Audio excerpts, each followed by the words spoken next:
guys, I got Mike Simmons here with Driveway out of Laguna, and we're going to double this episode up. We're going to hit the Insurance Nerds Attachment Point News Roundtable, but also Broker Brett Radio, because this is an awesome startup out of Orange County. So you're checking both boxes. How you doing, Mike? Doing great, Brett. Thanks for having me. Yeah, absolutely. So we were nerding out ahead of time, talking about Driveway and how it can help out insurance companies. So what does Driveway's kind of software do? How are you helping keep people safer? Where's the crossover?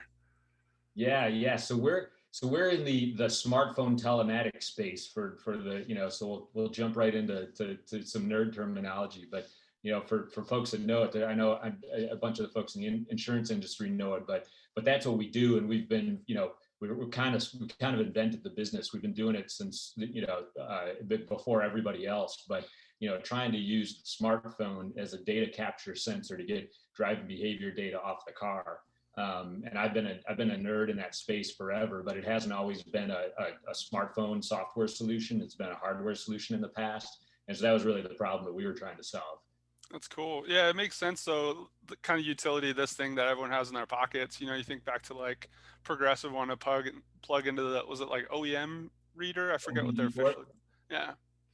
Yep. Yeah, and that so I grew up in that business. It's going way back now. It's crazy to think how long it's kind of been around. But yeah, it started out as a hardware business, and Progressive has definitely been leaning in, more than anybody. They're the earliest to sort of see the opportunity and seize it. But yeah, I'm an old car guy by birth. I grew up in Detroit and then moved out to Orange County in 2000, right as the tech boom was starting. So I was kind of this car guy and tech guy. And so I spent the time ever since trying to converge the two and figure out, what kind of problems can I solve around, getting cars connected.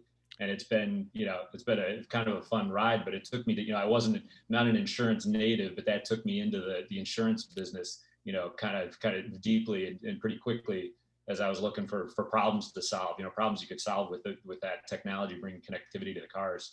So, Yeah. It's fun stuff. We love the space. My business partner Ed and I have actually kind of pivoted over to focus on garages and auto shops and everything else, just because they need insurance too. We don't think they're going direct to consumer anytime soon, but we geek out on all that. That's very cool, man. That's a fun crossover. How long's Driveway been around? When did you get that started? Yeah, so I'm not the founder. We're an Orange County based startup now. Technically moved from Silicon Valley down to Orange County because that's where I'm from. Several years ago. So sort of beat the rush that's happening now, right? COVID now, it's put a big spotlight on it. Everybody's leaving the Bay Area and finding a cheaper place now that you can do it all over Zoom. But we did that a few years ago, and most of my team is based in Israel, which is where the original founder is. And so I back in the mid 2000s timeframe, I was in Orange County running a company called Directed, and we were a connected car hardware business, and not in the insurance space, but we ended up doing a joint venture that got us into the insurance space. It's going back into a little history to kind of paint the picture of how we got here. Yeah. But that was so we started a joint venture that became Octo Telematics in the North America business. So you might have heard of them. I don't know if you know them or not, but we were the original kind of service provider to build usage-based insurance programs for some of the big insurers. So like Liberty Mutuals of the world, Nationwide, and those guys. And but it was a hardware solution. So we take a device and plug it in under the dash into the OBD port to get data off of the car, and we package that all up, turn it into insights around speeding and hard braking and that sort of thing. Send it off to the insurance company into a risk scoring algorithm, and help them price smarter. And so price based on driving behavior instead of things like credit score or marital status and all that sort of those kind of weak signals. So we had this, and it worked, and it was really, you could tell it was the start of kind of the way insurance is going to be done in the future. But it was super high friction, right? Getting a device plugged into a car in kind of the normal personalized insurance experience is like totally orthogonal to that customer experience. Sending people a device saying, here's this port you never knew you had in your car underneath the dash, go plug this thing in and we'll take your data and maybe give you a discount, right? And so everything about it was great, except for the friction and the Hmm. cost involved of getting those devices in cars. And so I kind of set out on a mission to like, if we could solve those problems that create all that friction, business could really scale. And so that took me down a path of trying to turn this hardware solution into a software solution. And so the team at Driveway, while I was kind of heading down this path of thinking where, how we could solve that problem, Driveway was working on it. Cool. The original founding team, it's a team of sensor fusion experts and signal processing experts that know how to turn all the sensor noise, the Mm. accelerometer, the compass, all the things that you have on a smartphone now, kind of scrub it and turn it into useful data insights that we can, turn into signals for how the car is actually being driven. And now it's a software only solution, right? Because everybody who gets in a car is getting in the car with their smartphone, and it's either in their pocket or their cup holder. And so now, it's gotten to the point where you can do it without a device. And now that, all bets are off, right? That you can really scale the business, and you're seeing it start to grow. Now you're seeing companies built, starting to be built like Roots and other startups built on that proposition of, kind of a mobile first telematics based solution to be your primary insight around driving behavior and risk pricing. Yeah, So I think Root's really trying to use the data intelligently. It's pretty crazy, all the startups that come out of Israel, just in the insurance space, Lemonade, Hippo, like it's really interesting and unique. And that's awesome you're able to connect with those guys. Yeah. yeah, it is. I mean, it's great because there's this center of excellence now that's developed in Israel, where the teams you've got Mobileye there and Intel and stuff, and now you've got this real convergence specifically focused on mobility and solving some of those problems. But yeah, I mean, the Israeli military has this well-known expertise on accelerometers and things like that, trying to turn that data into, use that data to steer things and interpret, signals and stuff. And so it's the perfect kind of crossover technology for smartphone telematics for what we do. And so you've got, a total brain trust there. So a bunch of smart folks. And that's really what the bulk of the Driveway team is made up of. I'm the face of the business in the US, knocking on insurers' doors, but the team that's doing the hard work is all there. As I say, we're out there just causing trouble. Kind of, I always joke that I'm smart enough to be friends with really smart people and then be able to talk about it to everybody else. Kind of that Exactly. I sweet just take spot. all the credit. Yeah. No, it's cool though. Someone's got to go out there and kind of make some noise. So I'm going to ask like a layman question from somebody who just could be an insured, potentially, hypothetically. Yeah. Um, I try to be very good, not play with my phone while I'm driving. I try to be, I'm 35. I'm in insurance. I don't want to be too hypocritical. Does it track any like your use? Does it tell like, okay, well, this person's driving at 50 in their own personal vehicle. They're also on their phone all the time. Does it do any kind of habit tracking like that? Or is that like kind of is there a wall off of the motion sensors versus the personal activity? Just out of No. curiosity.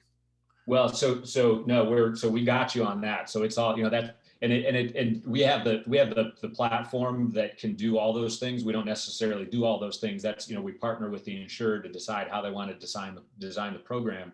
But, the stuff you touched on is, that's really the key point of difference. Super, predictive of risk. All the, as you can see it, right? You drive around the road, you stop at a stoplight, everybody's sitting there texting on their Yeah, phone it's a little driving. scary. And intuitively you'd think that's probably causing some risk, right?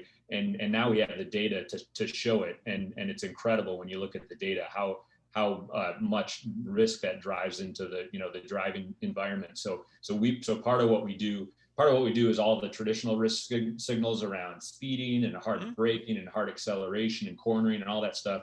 We do a lot of the hard part of what we do is, two things. One is, how do you do all this stuff without draining a lot of battery on the smartphone, because it's not always plugged in, right? And how do you do it and make up for the fact that it might be in a cup holder, it might be in a pocket, or it might be on the seat and stuff. So our team is expert at signaling out all that noise from the signal and refining it into just strictly risk insights. But one of the insights is, all right, is somebody doing that while they're driving? Are they holding their phone up? Are they typing and swiping? So that's all part of our algorithms that we measure.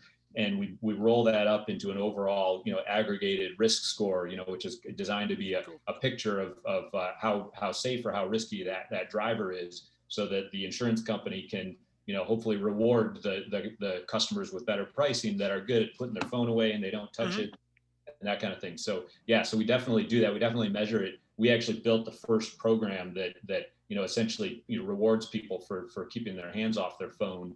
It's rated and filed in 30 plus That's states. cool. Yeah. Yeah.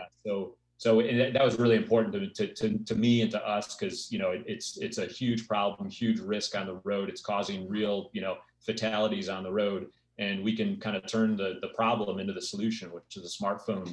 Instead of making it part of the problem because everybody gets in their car, they've got it, they're addicted to touching it while they're not in the car, and that addiction doesn't go away when they get in the car. So we use that, we turn that smartphone into a data capture device and use it to incentivize people and reward them for keeping their hands off their phone and focusing on the wheel. And we build a bunch of sort of engagement tools into it to make sure that folks are using it, taking advantage of the pricing discounts, the opportunity to save money on their insurance.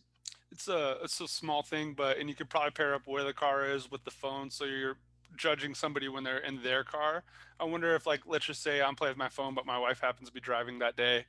I wonder if there's little stuff. There's so many little things to think about. And then I'm always impressed when I text friends. It's only happened a couple times I get that text back, like, I'm driving right now. If it's an emergency, do this. Otherwise, I'll see it when I get there. I think that's Yeah. pretty cool. Yeah. Yeah. Yeah, we did a study specifically, when Apple launched that feature, that do not disturb while driving. Yeah. I was really excited about it because it's like, hey, finally somebody, because there's things that the Apples and Googles of the world can do at the OS level that their developers can't. So I'm like, hey, this is going to be a great solution to Hmm. help people keep their hands off their phone and have a safe alternative. We did a study because we have we captured over like 5 billion miles Oh, of wow. driving data.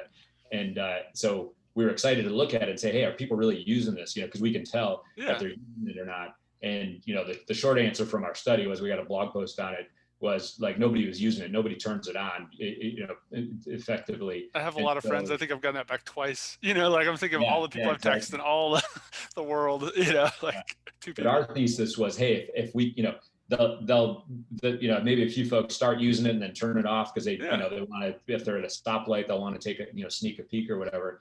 But our thesis is, hey, if you give them the right incentives, if you reward them, if Hmm. there's a good reason to do it, they'll do it, right? Because I think Yeah. everyone wants to keep it. They know it's dangerous, they know it's risky.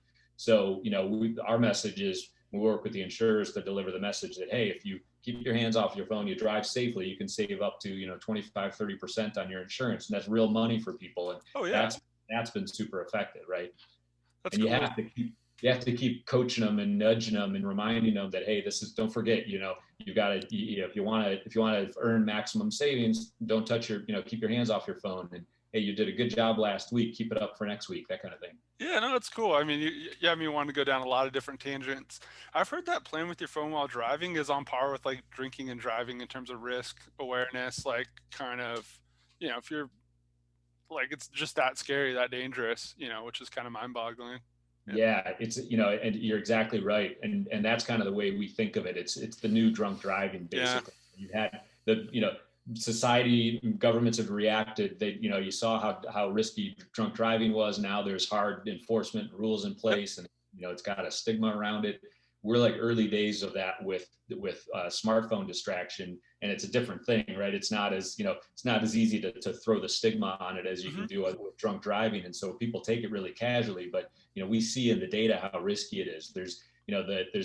We've done a bunch of studies. There's other studies out there that others have done. Now that you're starting to see, you're starting to get data off the phone, which is really the Yeah. best to get it. But our studies show that a few different data points. It's like 6 times riskier. Your average mile with distraction on it, 6 times more likely to get in an accident than a non-distracted driver. Right. And we've seen, there's some of the studies are with us and others are starting to converge on the same general data points. But think of it as 20% of the accidents these days have distraction involved. Some measure of looking at the phone or touching the phone right before the accident.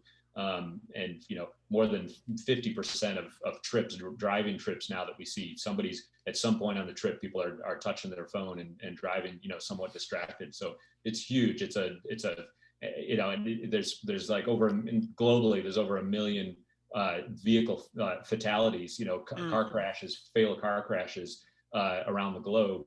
And if you can put a dent in that, if you can get that number down a little bit, that's huge. It's right, huge life saving. That's kind of the mission of what Yeah. got me into this and got Driveway into this, is we can make real change. If you can start to incentivize people to think about it and drive more safely.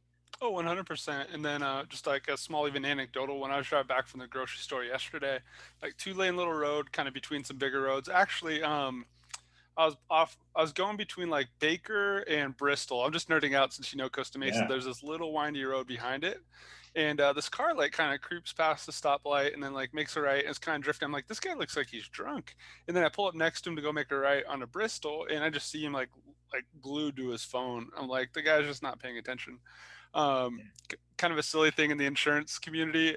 I won't name names, but a friend recorded a video while they were driving, and then all like my little insurance buddies were just piling on him, like, "What are you doing? That's so dumb!" Like I thought you were in yeah. insurance, and I just appreciate that. And I don't think my friend had any bad intent doing it. Another But that one was, speaks to it, right? The yeah, fact that we can even do that now, like he'd never oh, do it's it. He wouldn't amazing. video himself drunk driving, right? But Yeah, we all take it pretty casually. But yeah, I mean, your example is so telling, right? You've seen that before. You're driving behind somebody, looks just like they're drunk, right? yeah. On their phone. So crazy. And then super nerdy, we have this InsurTech runners group. There's probably like 25 of us in there now. But we're Strava friends, and every so often we'll hop on a happy hour. And at one point, a friend hopped on to like just say hi to us, but she was in her car. She's like, I'm parked. I don't want you guys thinking." Yeah, it's just funny, like the insurance community keep Nice. each other accountable and trying not to make poor decisions. Yeah. All right, well, I'm on Strava and I'm an insurance nerd, and nobody's invited me to the. I'm chasing you down. I'm finding you after this. The InsurTech runners. But yeah, no, it's good stuff. I'm I pumped gotta up. have something to stay in shape during COVID. I need Right? those.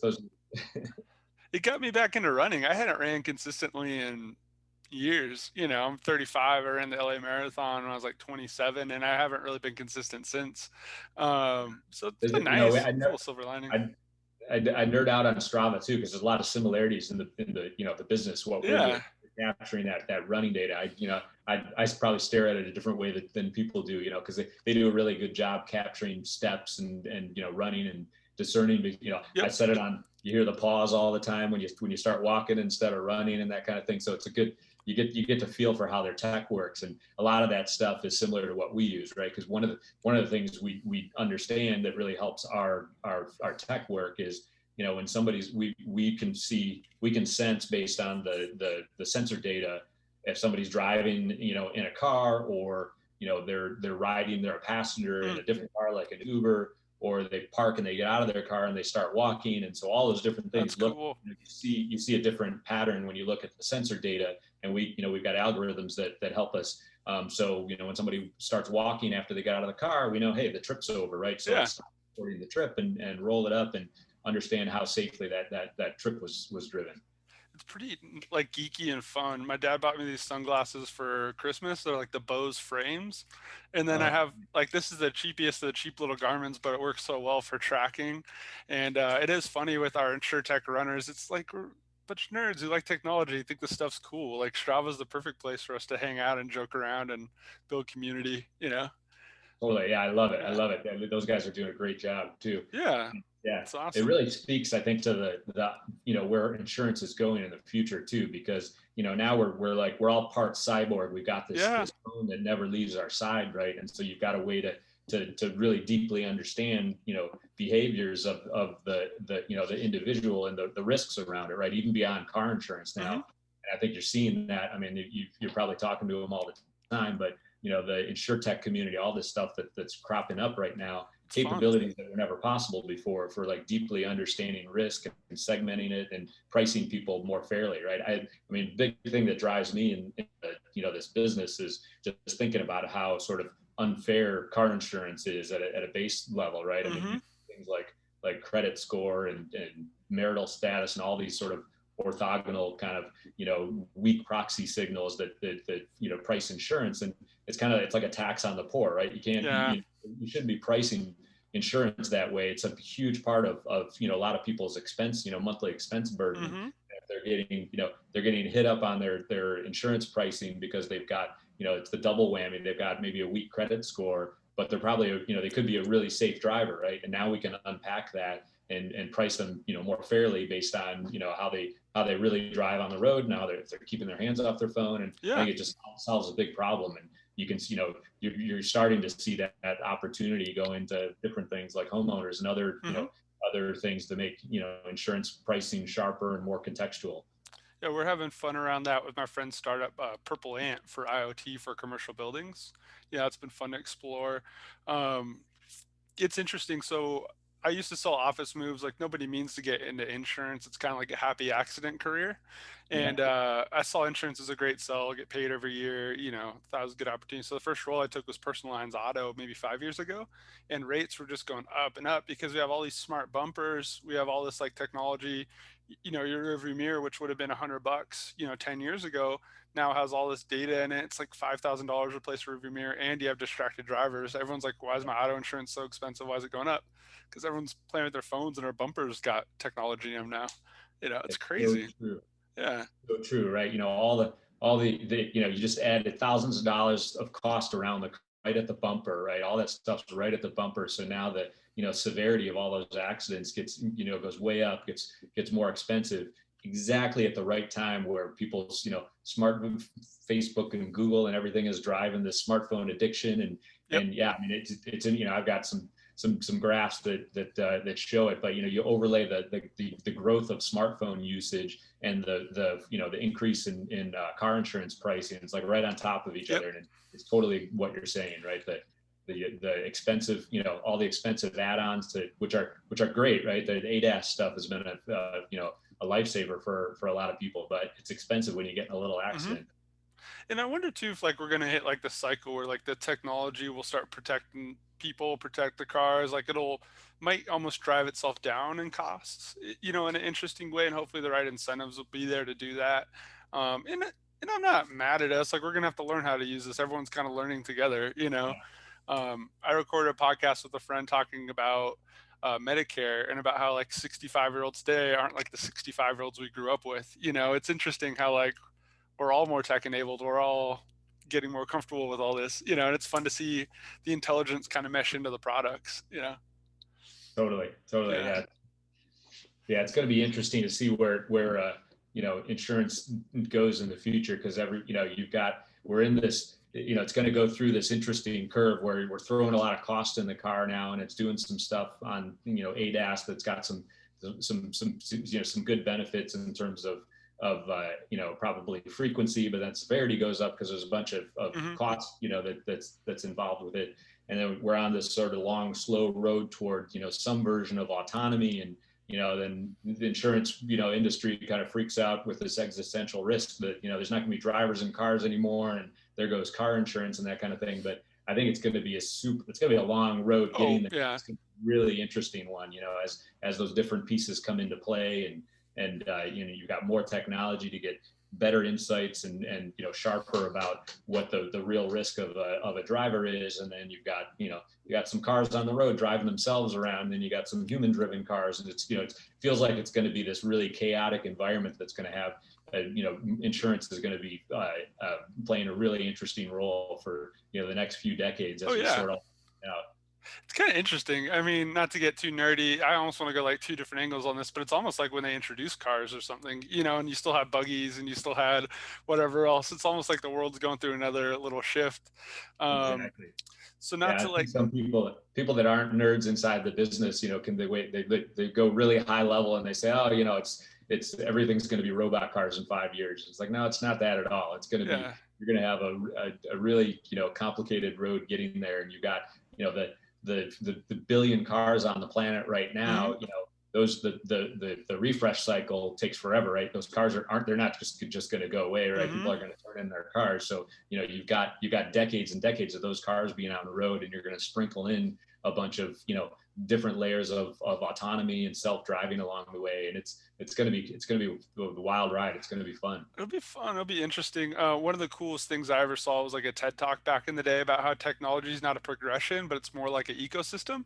That like you can still buy parts for a steam powered car, and those haven't been produced since the 20s, 1920s. It's funny to say the 20s. It's like I have to just verify which decade we're talking about. It's no longer obviously the Yeah, 1920s. I know. Yeah, it's weird. Yeah. We're turning the Um, clock. exactly. Well, I'm looking forward to getting this posted on Insurance Nerds, and then I'll get it posted on Broker Brett Radio as well.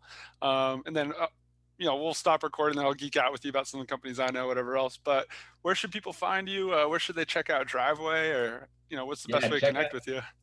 check out Driveway at so it's driveway.ai, and you can get connected there. But yeah, that's probably I'm Auto Mike on LinkedIn if anybody wants me, but driveway.ai is the place to go to get the whole story. Cool. Yeah, so we got I'll put it in the show notes, but driveway.ai, Auto Mike. But man, thanks for sharing the time today. I'm glad we got to connect. I know we've been kind of connect on social for a little bit, but it was awesome getting to have a conversation. Yeah, thanks. Absolutely. Thanks, guys.